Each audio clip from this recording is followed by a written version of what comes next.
그 하나님의 뜻은 교회가 부흥하고 성장하는 것입니다. 교회가 부흥하고 성장하는 누구의 뜻이라고요? 하나님의 뜻이라고요. 뿐만 아니라 모든 신앙생활하는 그리스도인의 바람이 무엇이냐면 교회가 부흥하는 거예요. 그리고 교회 부흥은 교회에 큰 기쁨과 은혜를 주게 되죠. 그래서 많은 사람들이 교회 부흥을 위해서 열심히 노력하지요, 기도하지요, 헌신하지요.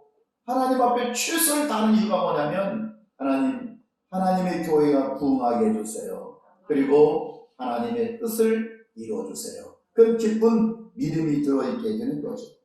하나님의 말씀이 점점 왕성해지고 강력해지고 말씀이 살아있는 거예요. 두 번째, 예루살렘에 있는 그 제자의 수가 더 많아지는 거예요. 숫자가 많이 늘어나게 되는 거예요. 세 번째는 허다한 제사장의 무리도, 제사장의 무리가 유대인들 아닙니까? 바리새인들 아닙니까? 이 사람들도 이 그리스도의 말씀의 도에 복종합니다. 소위 지도자급들이 이 예수의 복음에 굴복되면서 예수의 복음의 사람으로 복종하고 순종하게 되었으니 예루살렘 교회가 얼마나 강력하게 성장했냐 이거죠. 문제는 어떻게 예루살렘 교회가 이렇게 부흥할 수 있었는가? 저는 오늘 본문을 통해서 두 가지 메시지를 나누려고 합니다. 첫째, 예루살렘 교회가 부흥했었던, 이렇게 강력한 부흥을 이루었던 첫 번째 이유가 문제를 처리할 줄 아는 지혜가 있었습니다. 이 헬라파 유대인은 각처에 흩어져 있다가 돌아온 디아스포라 출신의 유대인들입니다. 히브리파 유대인들은 이스라엘 땅에서 그 땅에서 지금 출생해서 지금 계속 살고 있는 유대인들을 가리키고 있게 되는 거죠. 어쨌든 이들이 하나가 되어서 주님을 따르게 되는데 그 당시에 어려웠던 사람들의 대표가 고아와 과부예요. 그들에게 먹을 것을 줘야 되는데 얘는 아나니아와 삽비라 사건처럼 돈이 많은 사람들이 주님을 위해서 다 헌신을 했어요. 그 사람들을 그 재물을 어려운 사람들에게 분배하면서 투지하면서 같이 이렇게 나누는 과정에서 문제가 생긴 거예요. 그 문제가 뭐냐면 헬라파 유대인들이 히브리파 유대인들을 원망하는 거예요.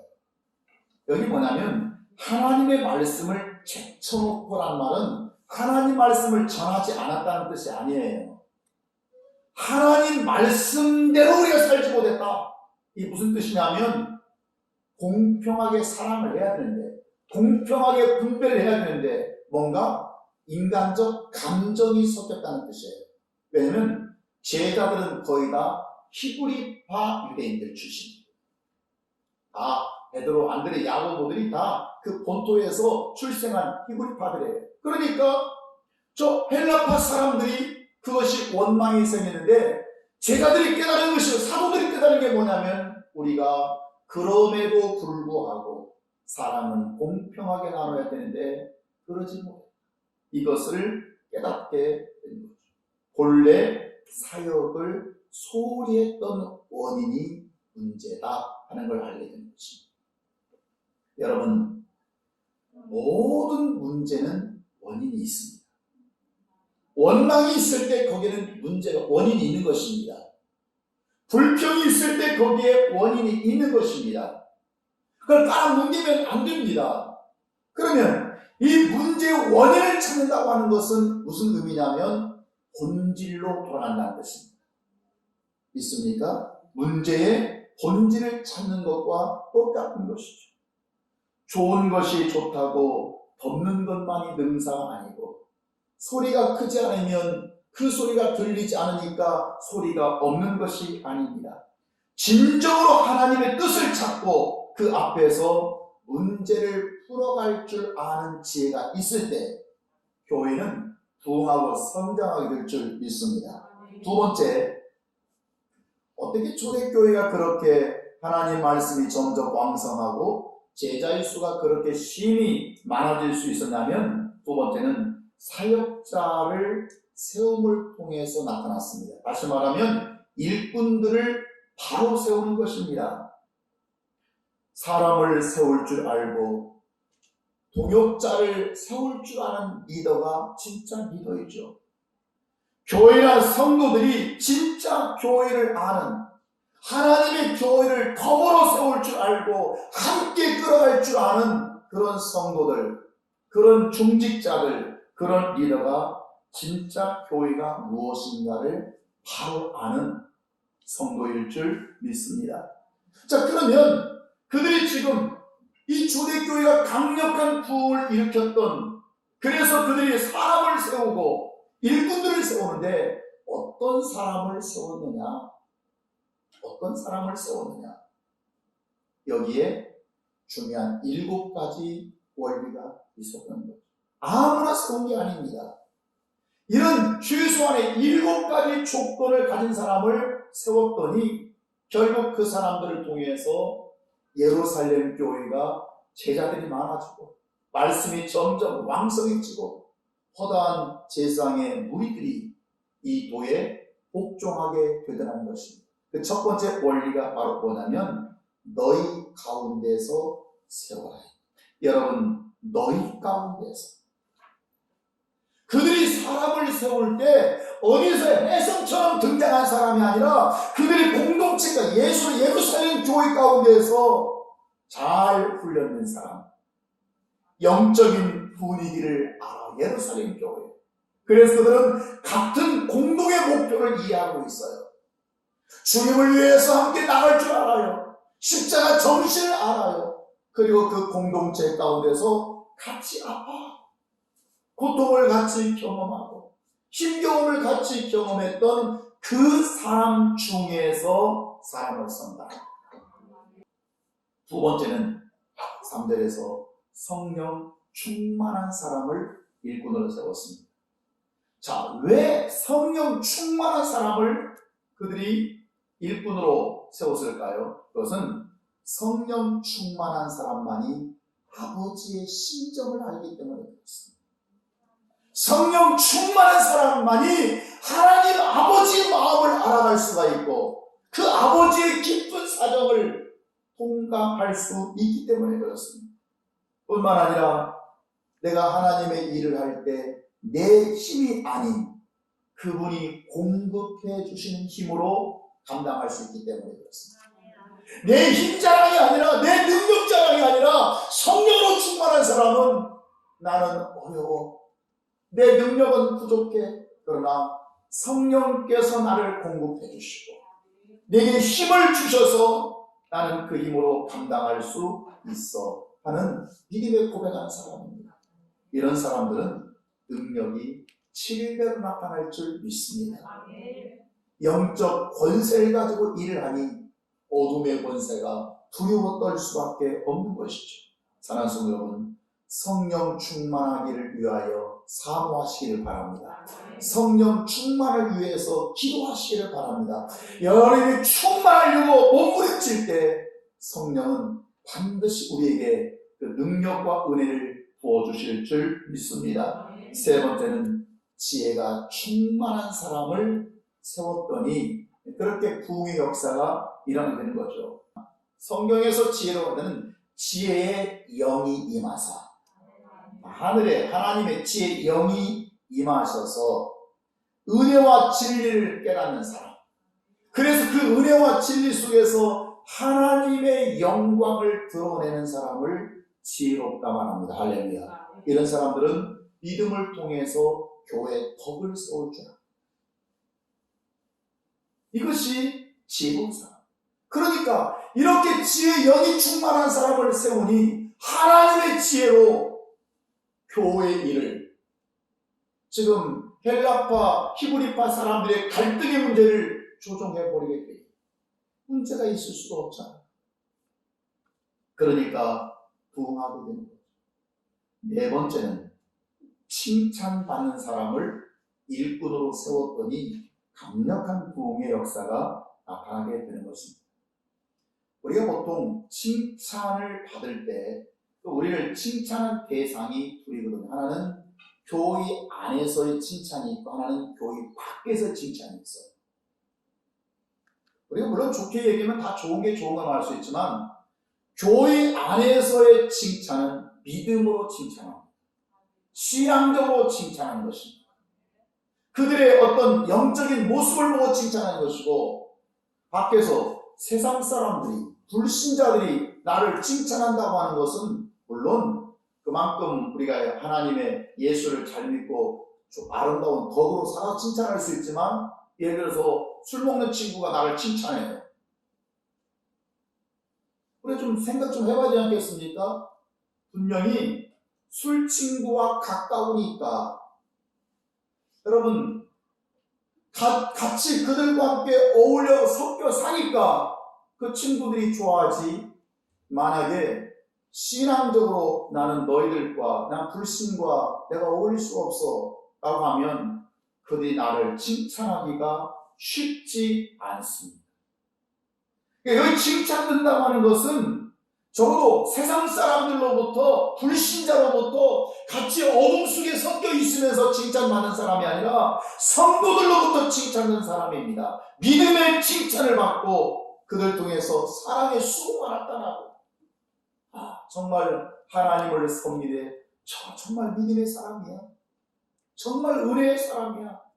저 사람의 수고를 봐. 참 저 안에 그리스도의 사랑이 있어.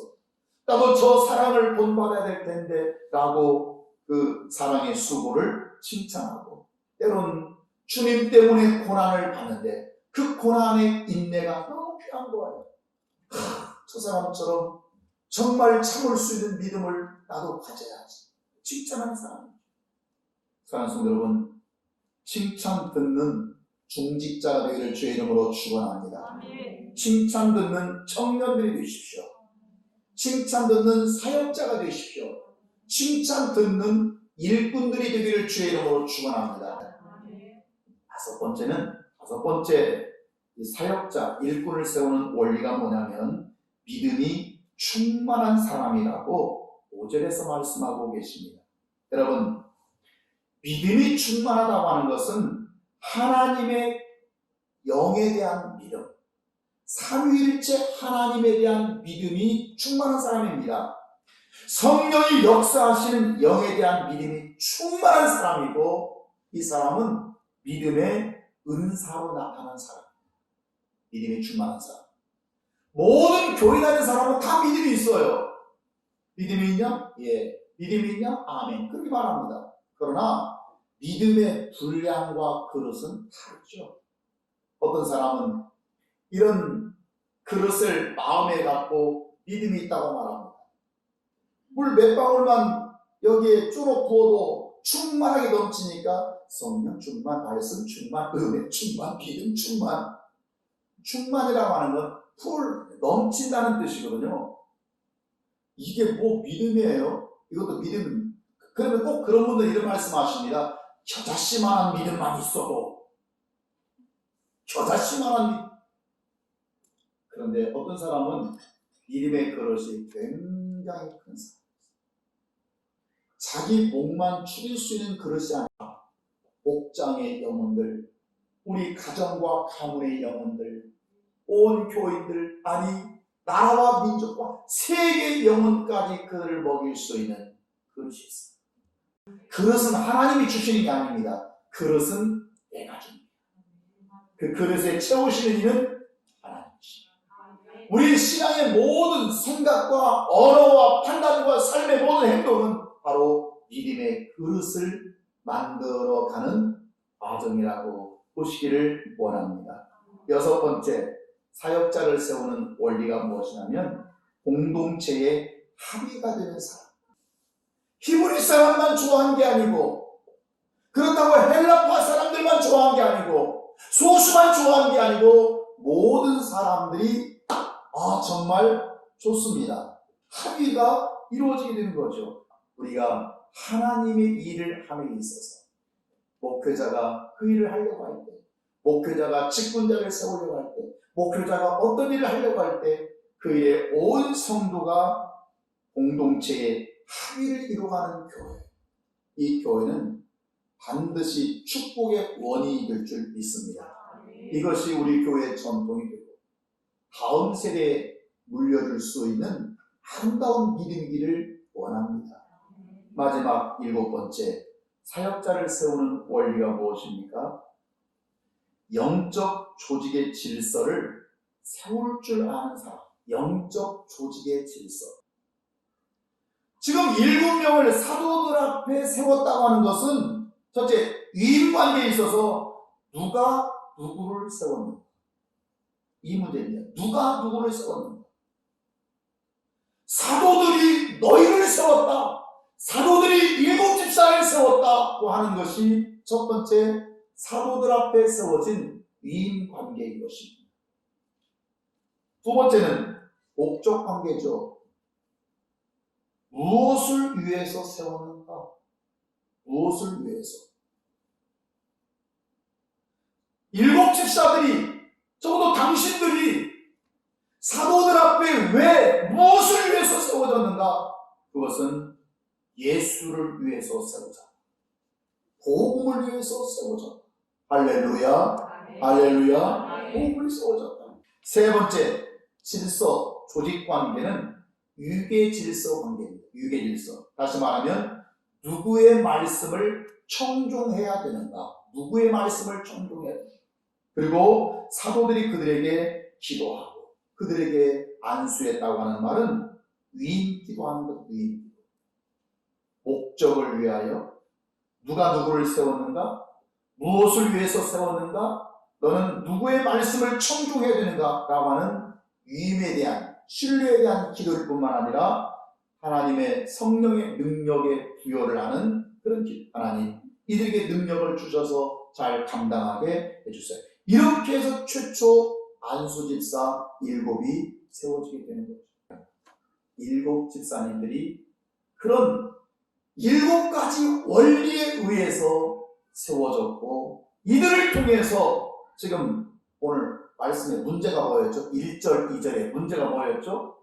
그들이 구제를 했지만 원망이 생겼고, 그래서 문제를 분석해 보니까 우리가 하나님의 말씀대로 살지 않았다, 우리가 바로 사역하지 못했다, 이 문제를 깨닫고 그들을 세워서 사도들은 기도하는 일에 힘쓰고 말씀 전하는 일에 힘쓰고 구제하고 섬기고 돕는 것은 이 7 집사님들을 통해서 교회를 섬기도록 그렇게 만들었던 거죠. 첫 번째, 점점 왕성하여졌고, 두 번째, 예루살렘 제자의 수가 더 심히 많아졌고, 세 번째, 허다한 제사장의 무리도, 지도자급들도 예수의 말씀에 복종하면서 섬겼을 때 교회는 강력한 하나님의 역사를 이루게 된 줄 믿습니다. 이제 이 21세기에 쉼의 교회를 통해서 강력하고 능력 있는 부흥의 역사가 일어나기를 소원합니다.